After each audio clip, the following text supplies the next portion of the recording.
잠언 28장을 보겠습니다. 1절 한 절을 다 같이 읽겠습니다. 악인은 쫓아오는 자가 없어도 도망하나 의인은 사자같이 담대하니라. 19세기 러시아 문학을 대표하는 세계적인 문호 도스토옙스키의 죄와 벌이라는 명작 소설에는 돈밖에 모르는 노파를 살해한 젊은 대학생 라스콜리니코프가 겪는 양심의 가책과 고통을 묘사하여 죄를 지은 인간의 심리를 적나라하게 나타내고 있습니다. 그것은 양심의 가책과 보복의 공포입니다.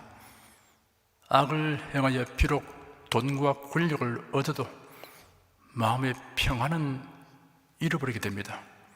반면에 선하고 정의롭게 살아가면 마음 편케 사는 보상이 따릅니다. 2절 한 절을 함께 읽겠습니다. 나라는 죄가 있으면 주관자가 많아져도 명철과 지식 있는 사람으로 말미암아 장구하게 되느니라. 나라의 통치자가 불의와 불법을 행하면 같은 유의 탐관오리들이 날뛰는 세상이 됩니다. 그러나 그 통치권은 도전을 받게 되고 그 권력은 오래가지 못합니다. 명철과 지식이 있는 통치자는 도덕과 공의를 실현시키고 국가의 안녕과 번영을 지속하게 합니다. 3절 한 절을 함께 읽겠습니다. 가난한 자를 학대하는 가난한 자는 곡식을 남기지 아니하는 포구 같으니라.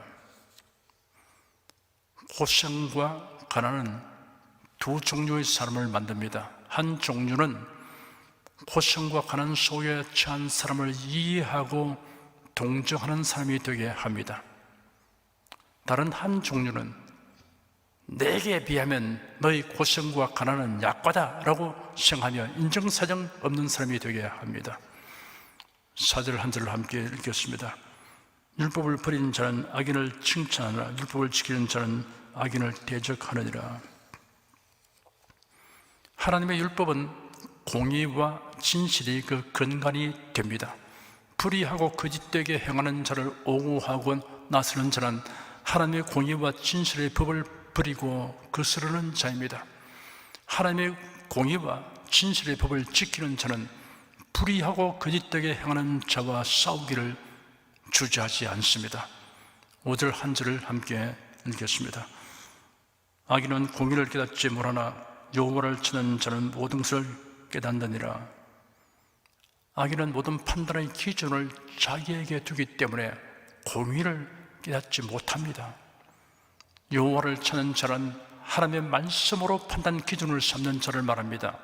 이런 사람은 공의가 무엇인지 어떻게 해야 공의를 행하는 것인지 깨닫습니다. 6절 한 절을 함께 읽겠습니다. 성실히 행하는 가난한 자는 사고케 행하는 부자보다 나으니라. 가난해도 성실하게 행하는 사람이 부유하지만 악을 행하는 사람보다 낫습니다. 소유의 분량보다 삶의 자세에 더 가치와 무게를 두면 바른 정신으로 살아가게 되기 때문입니다. 무엇보다도 하나님께서 인정하시고 칭찬하시니 더욱 그러합니다. 7절 한 절을 함께 읽겠습니다. 율법을 지키는 자는 지혜로운 아들이요 탐식자를 사귀는 자는 아비를 욕되게 하는 자니라. 지혜로운 사람이 되는 최상의 길은 하나님의 말씀을 청종하는 데 있습니다. 탐식하는 자와 어울리면 부모까지 욕되게 하게 됩니다. 탐식자로 번역된 히브리 원어는 방탕한 생활을 하는 자를 의미합니다. 예수의 비유에 등장하는 탕자는 아버지를 멀리 떠나가서 방탕한 자들과 어울려 지냈습니다. 그 결국이 돼지우리였습니다. 그런 아버지의 마음에 못을 박는 아들이 되었습니다. 사람은 그가 가까이 사귀는 사람의 영향을 받게 됩니다. 하나님을 경외하며 신앙생활에 힘쓰는 사람과 친밀한 교제를 나누면 지혜롭게 되고, 하나님을 인정치 않고 자기 뜻대로 행하는 사람과 친밀한 교제를 나누면 미련하게 됩니다. 8절 한 절을 함께 읽겠습니다. 중한 별리로 자기 재산을 많아지게 하는 것은 가난한 사람 불쌍히 여기는 자를 위하여 그 재산을 저축하는 것이니라. 경제적 여유가 없고 긴급하게 돈을 빌려야 하는 사람의 약점을 이용하여 지나치게 비싼 이자로 돈놀이하여 재산 증식에만 열중하는 사람이 있습니다. 그렇게 모은 재산을 자신이 천년 만년 소유할 것도 아니고 결국 빈손 들고 이 생을 하직할 날이 올 것인데도 이를 유념하지 아니합니다. 성실하게 노력하여 재물을 획득하고 유족하게 생활하는 것은 장려할 일입니다. 다만 가진 것을 영주권에 가난한 자를 위해 사용할 줄 알아야 합니다. 복음 전파와 구제를 위하여 사용하는 재물은 하늘에 사는 부화가 됩니다. 9절 한 절을 함께 읽겠습니다. 사람의 귀를 돌이키고 율법을 듣지 아니하면 그의 기도도 가증하니라. 나는 하루에 3시간, 4시간 기도한다 라고 공공연히 선전하면서도 은행이 육에 속한 사람이라 다름없이 처신하는 사람이 있습니다. 선하시고 기뻐하시고 온전하신 하나님의 뜻에 합당하게 행하는 것에는 관심이 없고 다만 자기 욕망을 만족시키려고 하는 기도는 밉살스러운 기도, 역겨운 기도라고 하였습니다. 사랑하는 자들아, 만일 우리 마음이 우리를 책망할 것이 없으면 하나님 앞에서 담담을 얻고 무엇이든지 구하는 바를 그에게 받나니 이는 우리가 그의 계명들을 지키고 그 앞에서 기뻐하시는 것을 행함이라. 요한일서 3장 21절 22절 말씀입니다. 10절 한 절을 함께 읽겠습니다. 정직한 자를 악한 길로 유인하는 자는 스스로 자기 함정에 빠져도 성실한 자는 복을 얻느니라.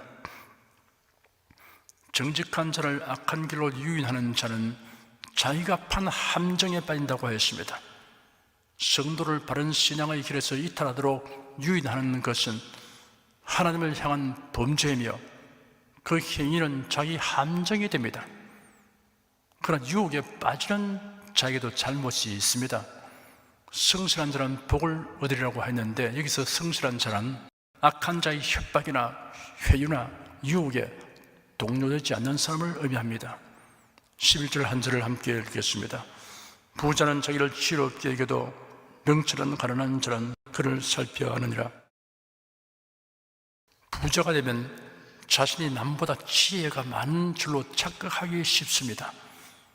참된 지혜는 재물이 많고 적음에 관련이 없습니다.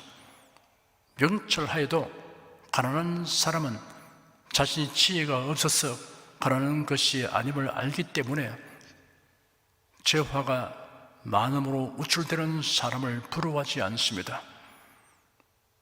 교만한 부자보다 가난하지만 겸손한 사람이 하나님의 사랑을 받습니다. 물론 명철한 사람은 소유이 많고 적음에 관계없이 겸손하게 처신합니다. 12절 한 절을 함께 읽겠습니다. 의인이 되게 하면 큰 정화가 있고 악인이 일어나면 사람이 숨느니라. 의로운 자가 지도자가 되면 많은 사람이 기쁨과 평안을 얻게 되지만 악한 자가 권력을 잡으면 사람들이 숨을 죽이게 됩니다. 악인이 권력을 잡지 못하도록 하기 위해서는 국민이 올바른 선택과 지지를 할 줄 알아야 합니다. 그러기 위해서는 사리사욕보다 국가와 온 국민을 생각할 줄 알아야 합니다. 그래도 이는 교회를 염두에 두어야 합니다. 13절 한 절을 함께 읽겠습니다. 자기의 죄를 숨기는 자는 형통치 못하나 죄를 자복하고 버리는 자는 불쌍히 임을 받으리라.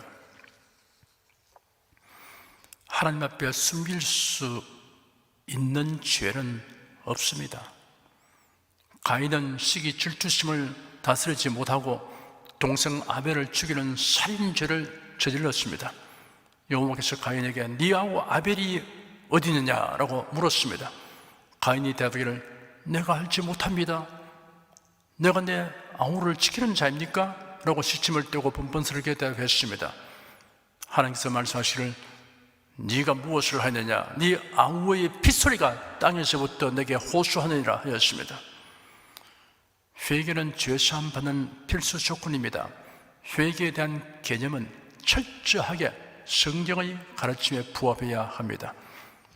대제사장들로부터 돈을 받고 예수님을 체포하는 일을 도운 가룟 유다는 자신의 한 일을 자책하며 심히 후회하던 그때 스스로 목매어 죽었습니다. 반성과 자책과 후회는 회개가 아닙니다. 사람과의 관계에서는 용서를 구해야 하고, 하나님과 관계에서는 자신의 잘못을 깨닫고 애통하게 여김으로 그 길을 버리고 방향 전환을 해야 합니다. 물론 예수 그리스도의 대속의 은혜로 말미암은 용서를 믿어야 합니다. 예수님이 체포되어 대제사장의 집으로 끌려가서 신문을 바를 때 예수님의 제자 베드로도 그 장소까지 따라갔습니다. 그러나 두려움을 이기지 못하여 사람들 앞에서 자신은 예수를 모른다고 강력하게 부인하는 죄를 범했습니다. 의지가 연약하여 마음에 없는 처신을 하는 것입니다. 그는 자책하여 대제사장의 집 바깥으로 나가서 심히 통곡하였습니다. 그러나 베드로는 예수를 떠나지 않았습니다. 예수의 부활 소식을 전해 듣고는 불이 나게 무덤으로 달려갔습니다. 부활하신 예수께서 제 아들이 고기잡이 하는 갈릴리 바다의 해변에 나타나시니 베드로는 바다에 뛰어들어 헤엄쳐서 다른 자들보다 먼저 예수님 앞으로 나아갔습니다. 그 후로 그는 변함없이 예수님을 사랑하였고 순교까지 하였습니다. 이것이 회개의 번복입니다. 한국 교회는 일제 치하에서 신사참배를 결의하고 행하는 큰 죄를 범했습니다. 당시 신사참배한 사람들은 이미 다 세상을 떠났습니다. 그런데 오늘의 교회가 선조들이 행한 신사참배의 죄를 회개한다는 것은 사리에 맞지 않습니다. 아담 하와가 선악과를 따먹은 죄는 후손들이 회개할 것이 아닙니다. 부모의 죄를 자식이 회개하거나 자식이 지은 죄를 부모가 회개하도록 하나님께서 명하신 것이 아닙니다. 그 당시 교회가 하나님께 범한 죄를 후손된 자신들이 회개한다고 모여 행사를 하면서 자신들은 종교다운주의 단체인 WCC에 가담하는 더 큰 범죄를 행하고 있는 자들이 있으니 가관입니다. 오늘날 교회는 이전에 있었던 그 일을 거울과 경계로 삼아서 그러한 죄악을 범하는 일이 없도록 다짐하고 신앙의 정절을 굳게 지켜나가야 합니다. 14절 한 절을 함께 읽겠습니다. 항상 경외하는 자는 복되거니와 마음을 강팍하게 하는 자는 재앙에 빠지리라. 모세와 애굽 왕 바로 이 두 사람은 항상 경외하는 자와 마음을 강팍하게 하는 자의 대비가 되는 인물입니다. 모세는 일평생 하나님을 두려워하고 공경하였습니다.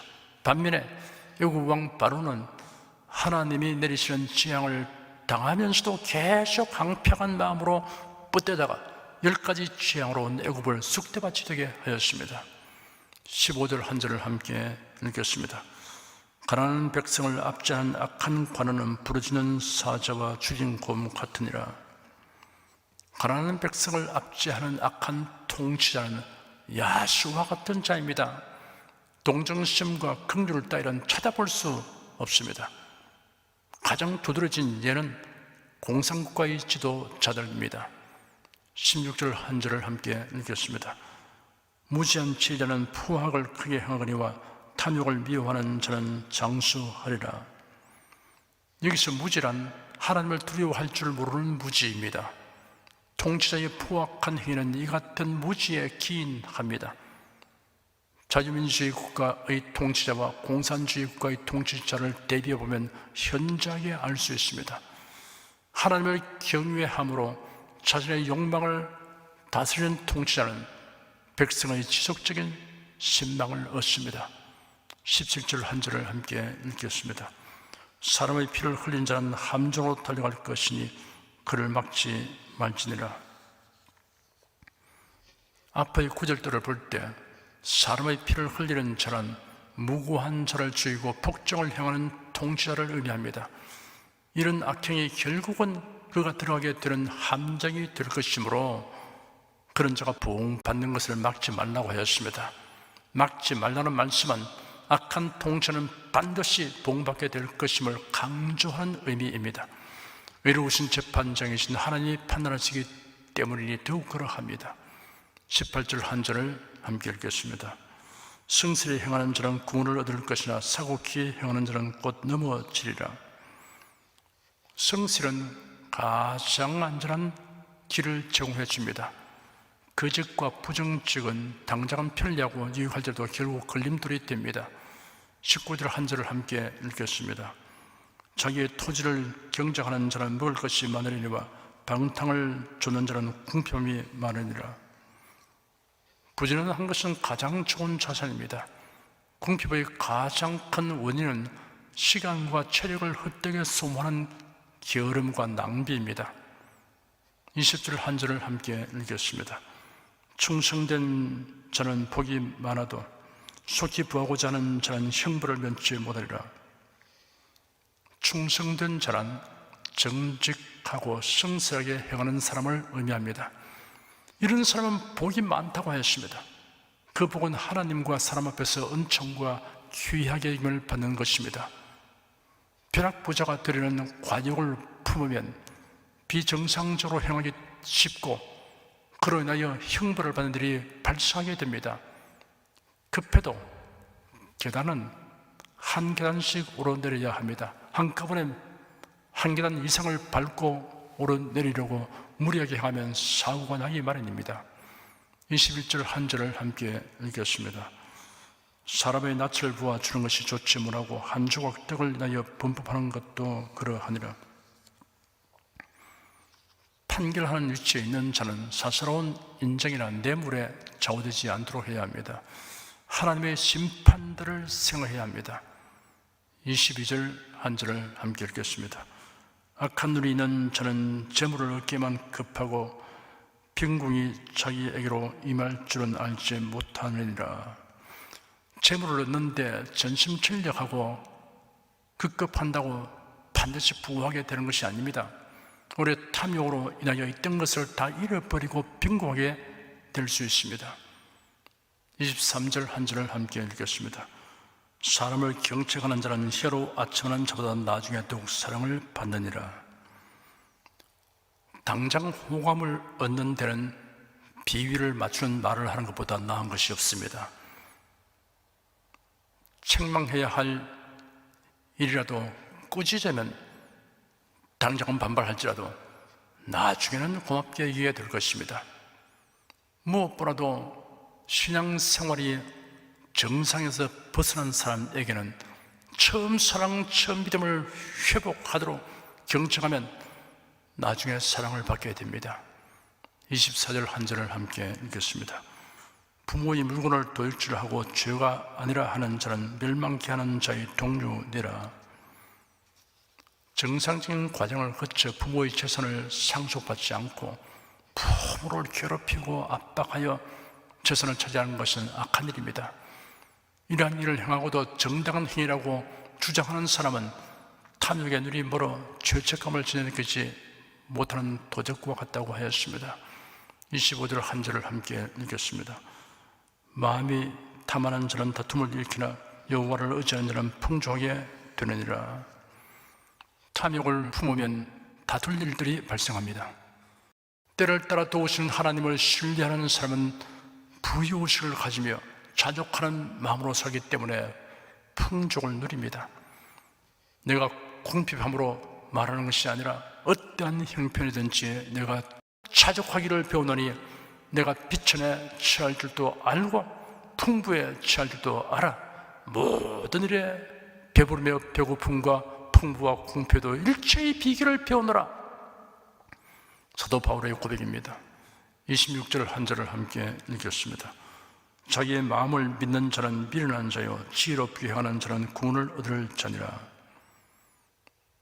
자기 마음만 믿고 살면 된다고 생각하는 것은 미련의 소치입니다. 지혜로운 자는 구원을 주시는 하나님을 믿고 의지합니다. 27절 한 절을 함께 읽겠습니다. 가난한 자를 구제하는 자는 궁핍하지 아니하리니와 못 본 채 하는 자기는 저주가 많으리라. 자기보다 더 어려운 처지에 있는 사람을 도우려고 마음을 쓰는 사람을 하나님께서 사용하십니다. 사람의 영혼과 육신을 돕기 위해 선교에 힘쓴 나라들이 부강하게 된 것은 역사가 증명하고 있습니다. 28절 한 절을 함께 읽겠습니다. 악인이 일어나면 사람이 숨고 그가 멸망하면 의인이 많아지느니라. 악인이 세력을 얻으면 의인은 나설 수가 없게 되고 고통당하게 됩니다. 의인이 악인에 대하여 수수방관한 결과일 수도 있습니다. 그러므로 자유가 제한되고 활동이 위축되는 사회는 악인이 세력을 행사하고 있다는 증거입니다. 기도하겠습니다. 우리에게 하나님의 말씀을 듣고 배우며 깨닫는 즐거움을 주신 하나님께 감사드립니다. 하나님의 말씀이 우리 발의 등이요 길의 빛이심을 날이 갈수록 더욱 절실히 느끼고 체험합니다. 세월을 허송하는 어리석은 자가 되지 않고 참되고 영원한 의미와 가치를 갖는 세월이 되게 하는 지혜로운 자가 된 것을 감사드립니다. 예수 그리스도 이름으로 기도드립니다. 아멘.